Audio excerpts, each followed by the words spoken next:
Hola, mi nombre es Marcelo Bertuccio. En este podcast nos ocupamos de la creatividad.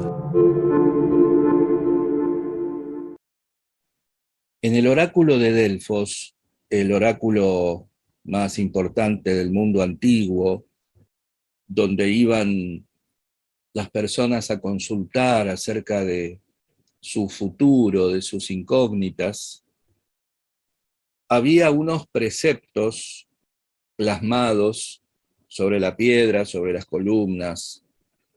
147, dicen los historiadores, con pensamientos de los 7 sabios, 2 de las cuales estaban ubicadas en la entrada del templo de Apolo, que era el dios que se encargaba de hacer el oráculo a través de su sacerdotisa. Y estas 2 fundamentales son, conócete a ti mismo y nada en exceso. Si nosotros pudiéramos detenernos en estas 2 premisas, en estos 2 pensamientos, casi pautas de conducta, si hay algo que tenemos que conocer, en principio parece que fuera a nosotros mismos. Conociéndonos a nosotras mismas, vamos a poder conocer un poco de lo que pueden ser los demás, quienes no son yo, porque presumo que tenemos bastante en común. De conocernos a nosotros mismos nos estamos ocupando en este podcast desde que empezamos, como uno de los objetivos primordiales. Conocerse a sí misma es el comienzo de cualquier conocimiento real. En ese conocimiento de sí misma es fundamental que podamos reconocer la parte no deseada de nosotros, la que no querríamos tener, la que nos cuesta reconocer y hasta en algunos casos, en algunos momentos, que nos resulta imposible ver. Si bien las religiones poetizan, metaforizan o también divinizan el pensamiento, acción que aleja a algunas personas de las religiones, que confunde a otras, podemos encontrar, si observamos ese pensamiento con mirada fenomenológica, profana, por ejemplo, en este caso, en el cristianismo, el catálogo de los pecados capitales.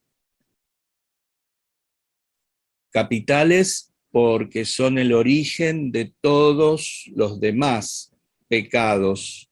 Cada vez que diga pecados, imagínate la entrecomillada. La avaricia, la envidia, la ira, la gula, la lujuria, la soberbia y la pereza. Vos sabés de qué te estoy hablando y yo sé de qué te hablo cuando te digo avaricia, envidia, ira, gula, lujuria, soberbia y pereza. Si sabemos de qué estamos hablando, es porque pudimos experimentar estos sentimientos, estas pasiones, estas polarizaciones, estas emociones desatadas. Claro, están mencionadas como pecados, estas que son circunstancias de la existencia humana, por lo menos en el nivel en el que podemos conocerla. Visto desde el punto de vista del pecado y desde los postulados religiosos, si son pecados, tenemos que luchar contra ellos. porque si no luchamos lo suficiente, vamos a ser culpables de admitir esos pecados en nuestra vida. Y entonces vamos a tener que acudir a la confesión, a decirle al sacerdote que representa a Dios en ese momento, que está escuchando mi pedido de perdón y la aceptación de mi culpabilidad por haber vivenciado los pecados capitales, por ejemplo, o sus derivados. Confesar esto, digo, a un agente externo que me va a otorgar su perdón a cambio de una penitencia que vuelva a admitir que pequé, que soy culpable de eso, que pedí perdón, que se me otorgó y que lo agradezco. Es probable que algunas personas muy religiosas pasen por alto hacer interno este proceso también. ¿Cómo es metabolizar para mí esto que considero un pecado o que se entiende como un pecado, que está inscrito en el libro religioso pertinente, que es pecado, que son pecados? ¿Y cómo puedo entender, cuando lo pienso, que en realidad no estoy cometiendo pecado alguno, ni tengo culpa alguna por lo que me pasa? Porque todavía eso que me pasa forma parte de aquello que no puedo manejar, que no puedo gobernar. Por lo tanto, no soy responsable, mucho menos culpable, y no he cometido ningún pecado.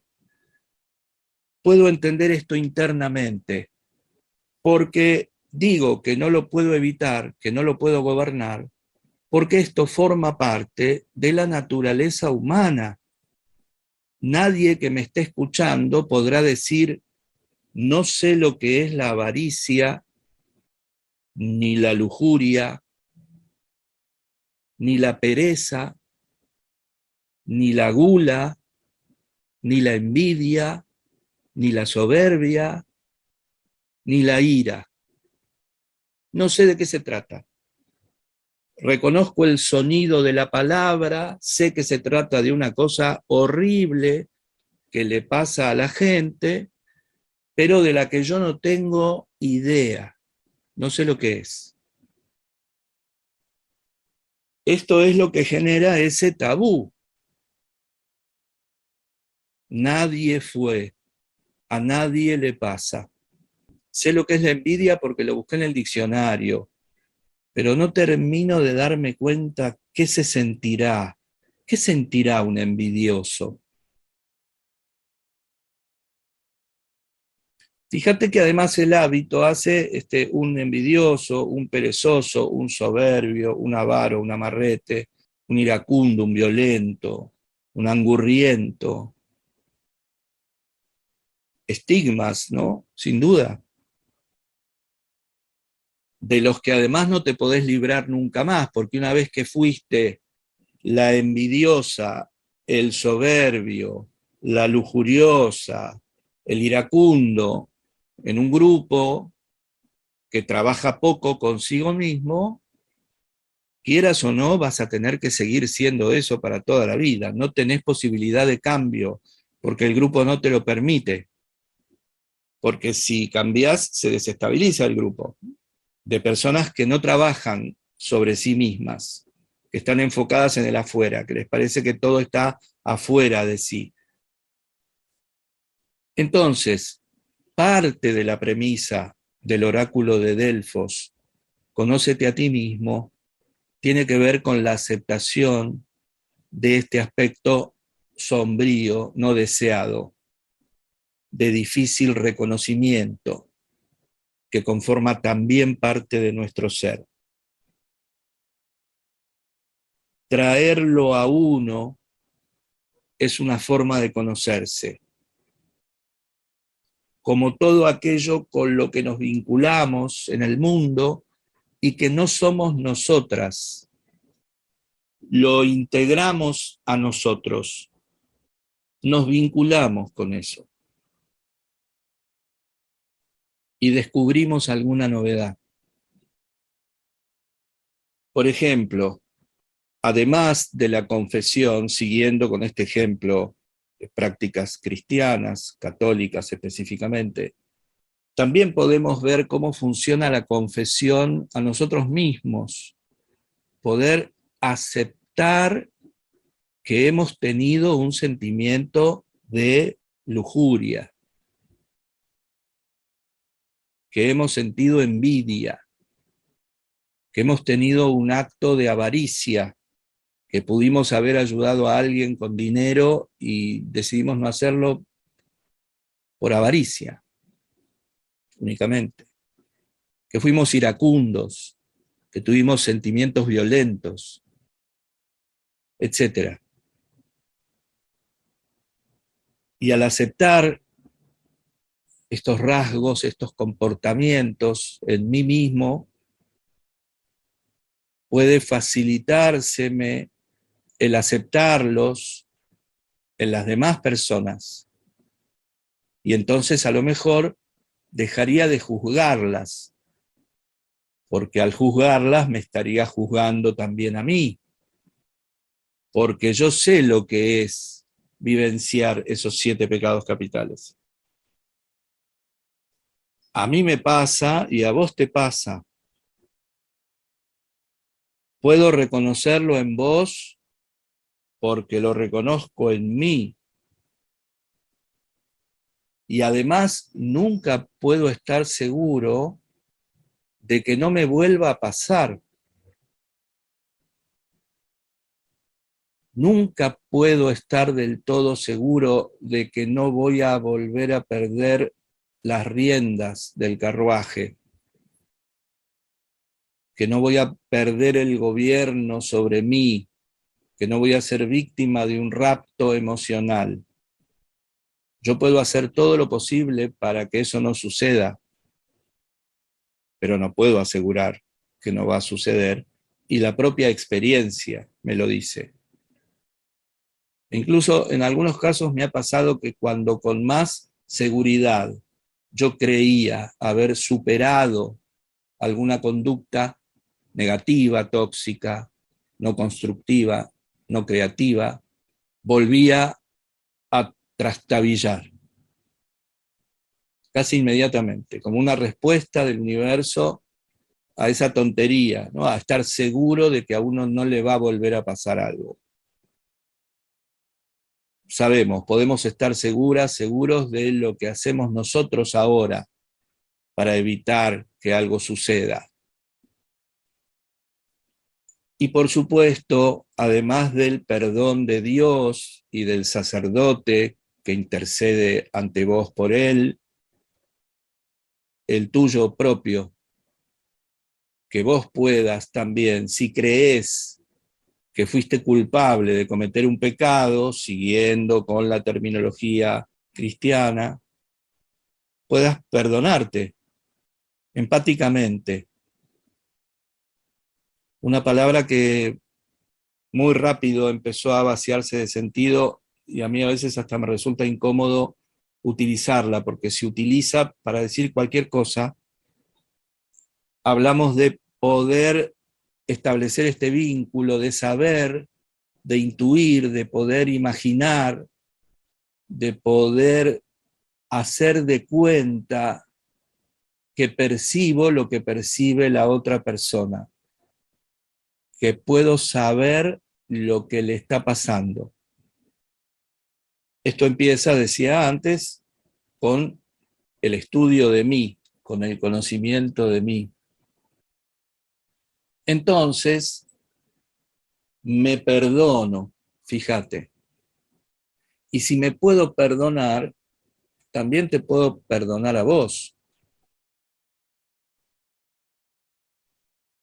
Eso no quiere decir que seamos amigas, novios, socias, de nuevo, si no queremos. Pero puedo perdonarte porque necesito perdonarme. y si me perdono y quiero ser honesto conmigo, te tengo que perdonar a vos también. Si nosotros trascendemos ese tabú, es un tabú feroz.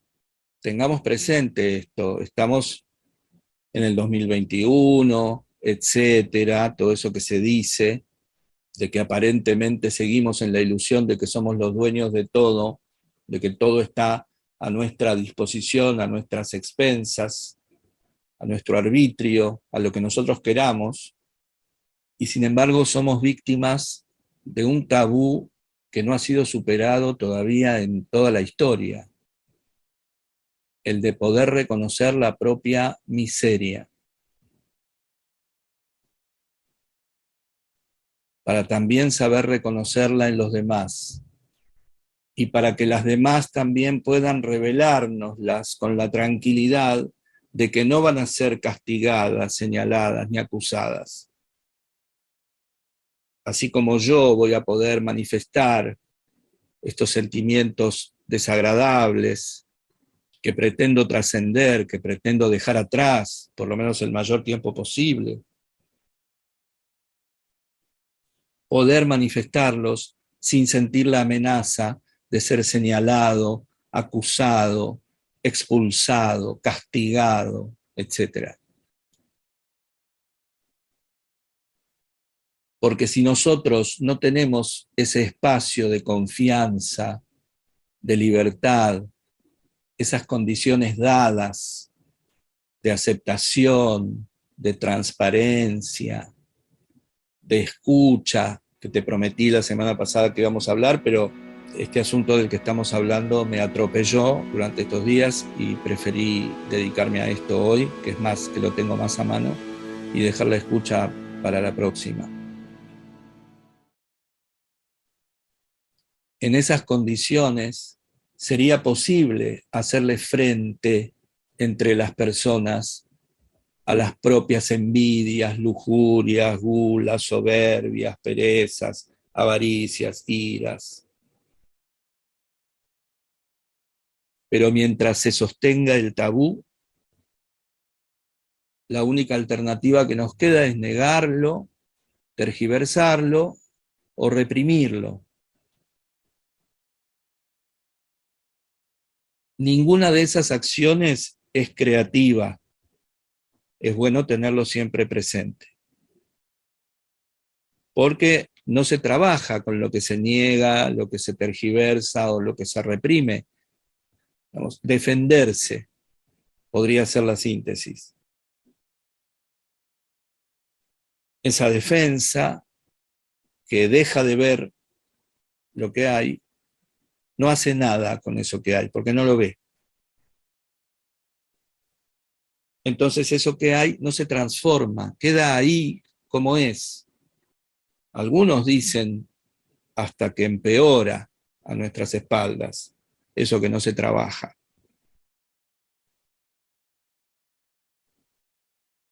No hay acto creador, eso seguro. Y es la causa eventual, no deseada y siempre destructiva del estallido. Podemos pensar en la ira como la manifestación de la represión del tabú de cualquiera de los otros 6 de esta lista de pecados.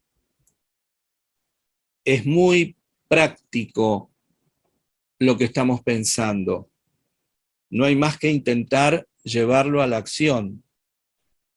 Para poder generar un vínculo real con otra persona, vale la pena crear un espacio de absoluta confianza.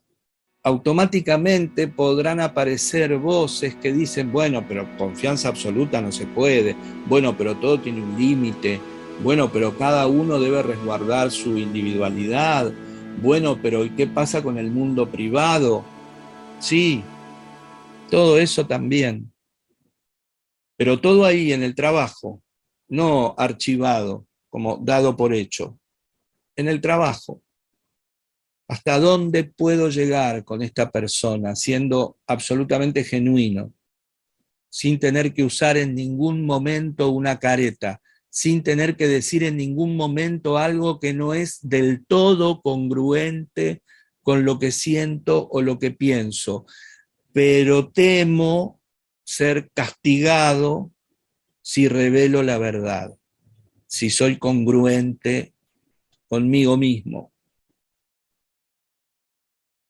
Me parece que deberíamos intentar dejar de ser autoritarios, autoritarias. Creo que también sería necesario reconocer ese rasgo oscuro, que seguramente tiene que ver con la ira, con la soberbia.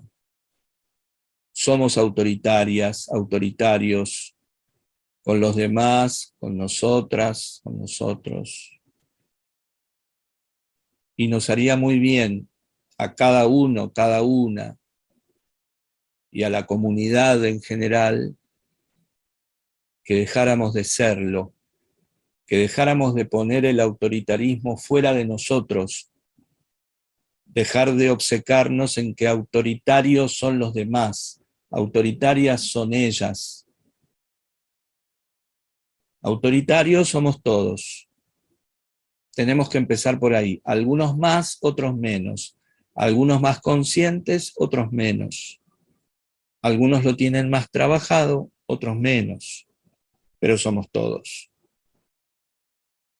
Si no empezamos por ahí, no arrancamos, chicos.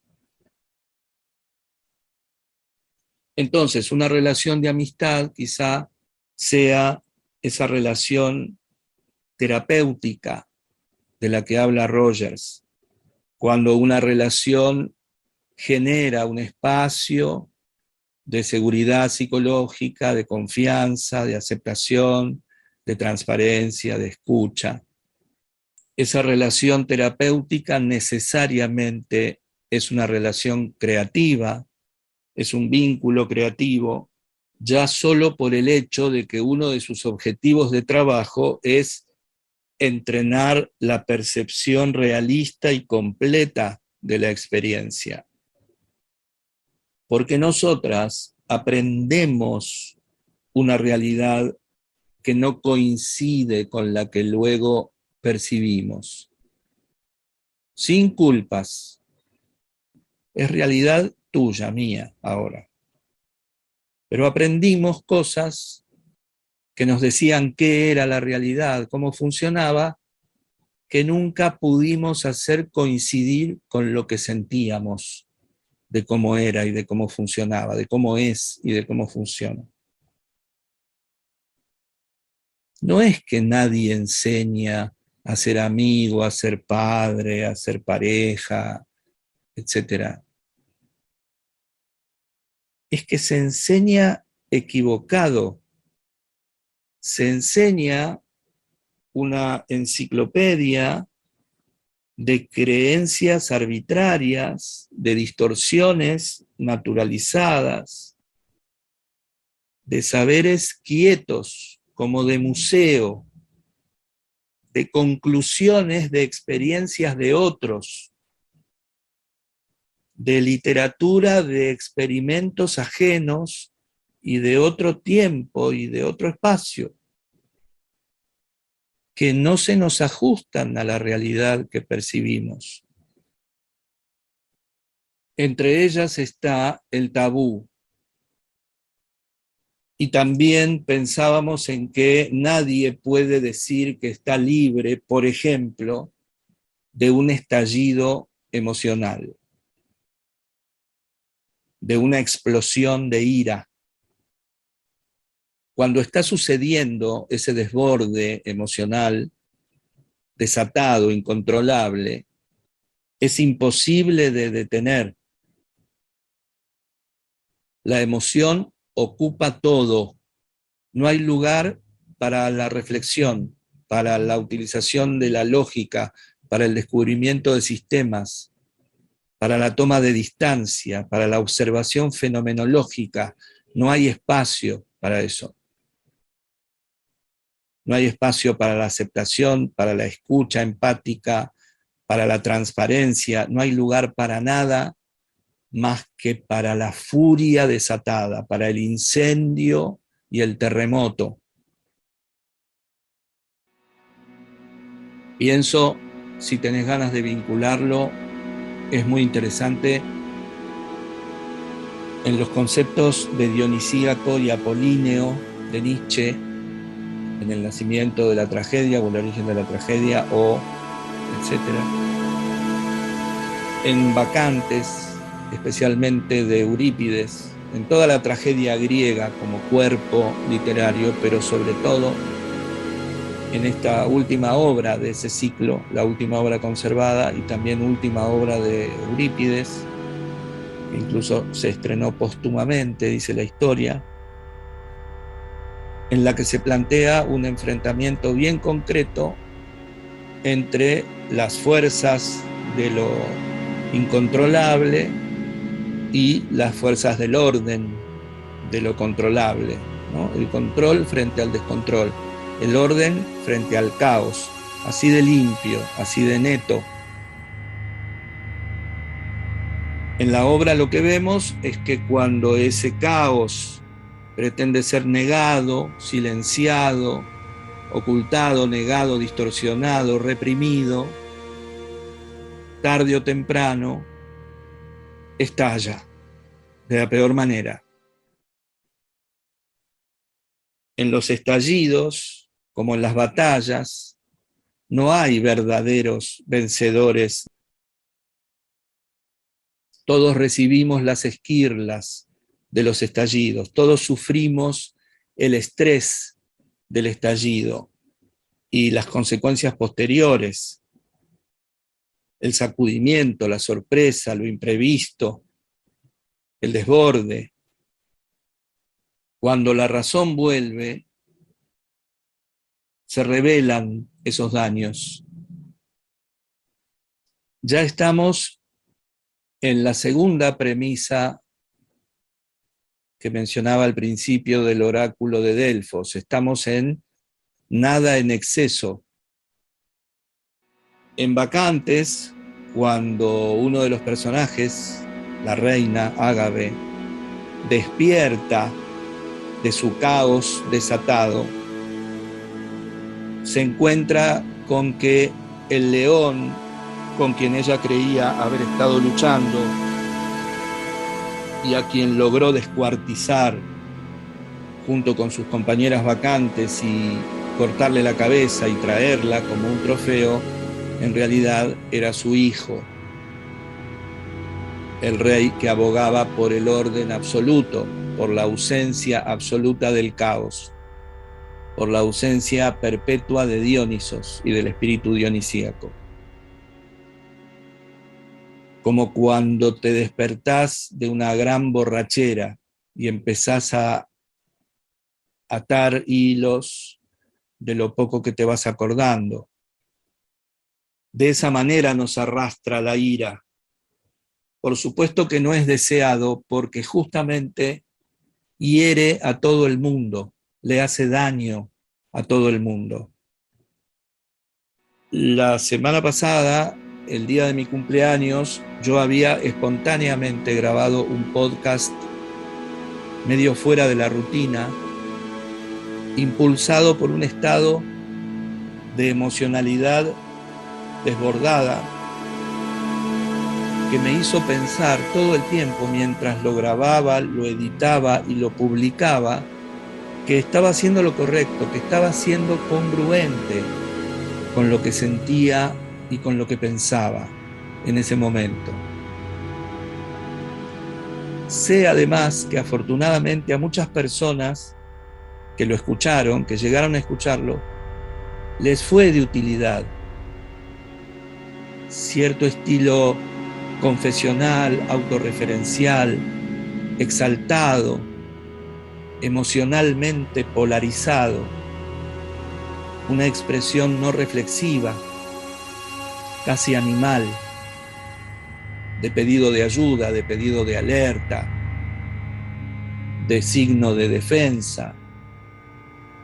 Y afortunadamente a las horas de la publicación, no sé, mediodía, un día, pude darme cuenta de que ese podcast ya no estaba expresando congruentemente lo que yo estaba pensando y sintiendo ya en ese momento. Y entonces lo retiré.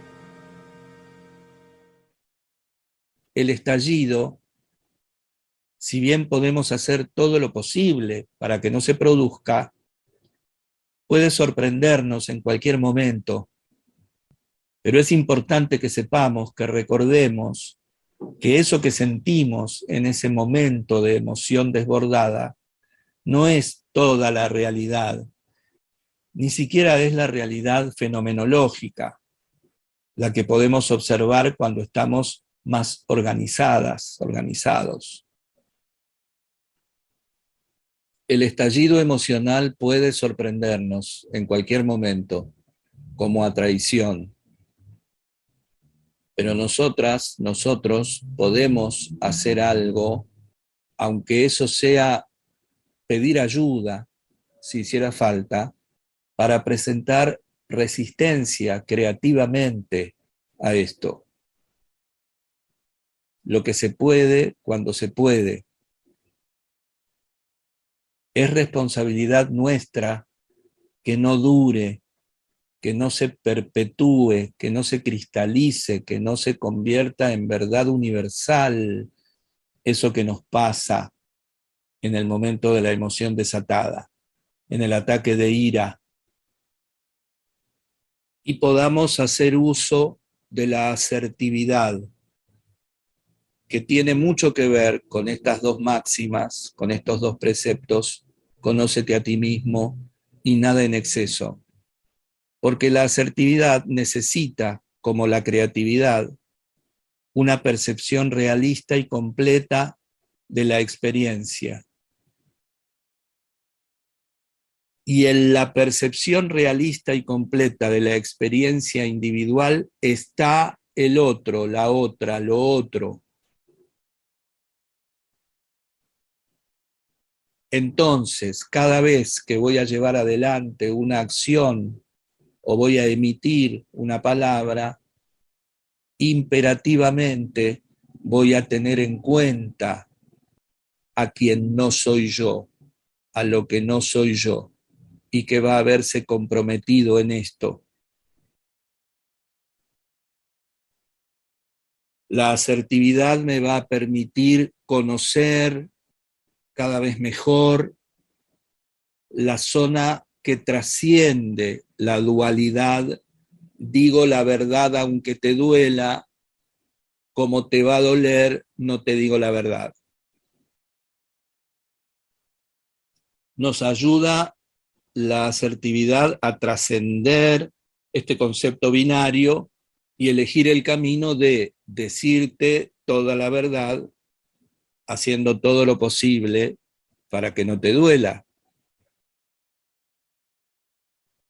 confiando en que vas a hacer lo mismo vos conmigo.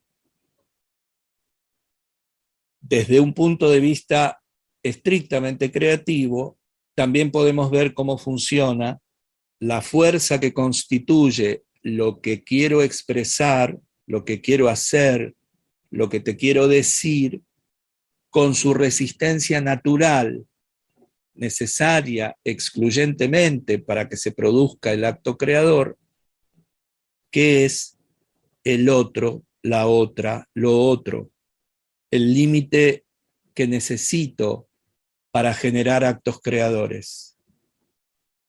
Sin límite no hay acto creador.